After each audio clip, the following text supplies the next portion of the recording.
Hey everyone, it's Emily with Experian. Today, we're going to talk about how refinancing a mortgage works.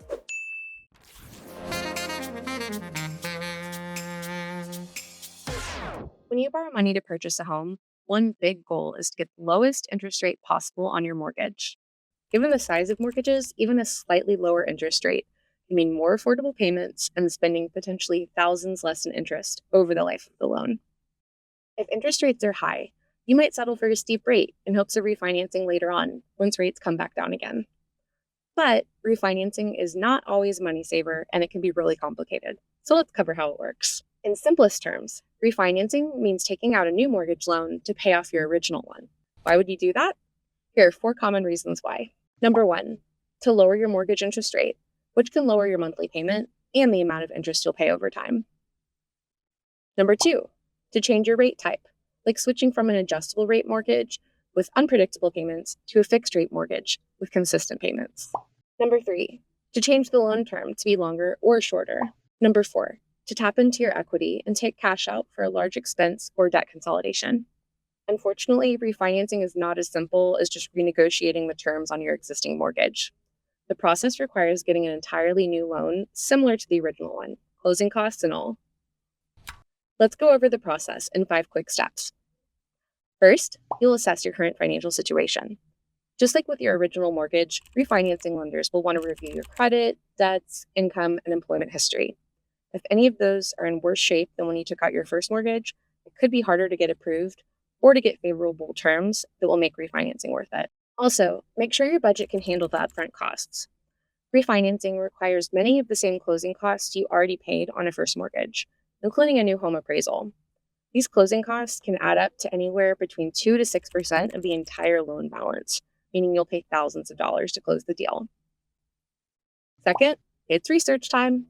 If your goal is a lower interest rate, review mortgage rate trends to see if now really is the best time to refinance. Also, since rates, terms, and fees do vary, go through the pre-approval process with multiple lenders so you can compare quotes and make sure you're getting the best deal. Crunch the numbers. Take the best quote you found and compare your potential savings versus costs to make sure you come out ahead if you refinance. Say you want to switch from a 15-year mortgage to a 30-year for lower payments. If your original interest rate was 2% and now the lowest you can get is 6%, do some math to see if you'd actually save any money on payments. It's also wise to calculate your break-even point. For example, say your refinancing cost is $5,000 upfront and it'll reduce your monthly payments by $100. You don't need to live in that home for at least 50 months before even breaking even, so you wouldn't save any money if you have to move before then. Fourth, submit your application and documentation to the lender.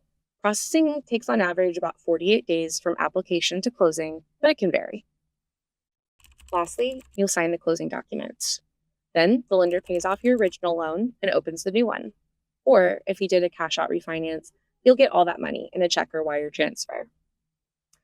Before you refinance, make sure you understand how changing your loan term can cost you in interest over time, or how a larger monthly payment could impact your overall finances.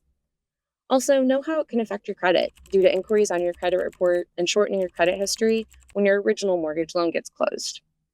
Making all of your new loan payments on time can help you bounce back before long. Also, do make sure you're staying on top of paying your old mortgage loan until the balance hits zero. If you lose track in the busyness of refinancing and miss a payment, your credit could really suffer. So, to wrap things up, refinancing can save you money on monthly payments or help you with a large expense, but it doesn't always outweigh the costs. Just know that even if refinancing isn't the best move right now, it could be later on if market conditions or your financial situation change. For more information on refinancing, make sure to check out the link in the description. Thanks for watching, and I'll see you next time.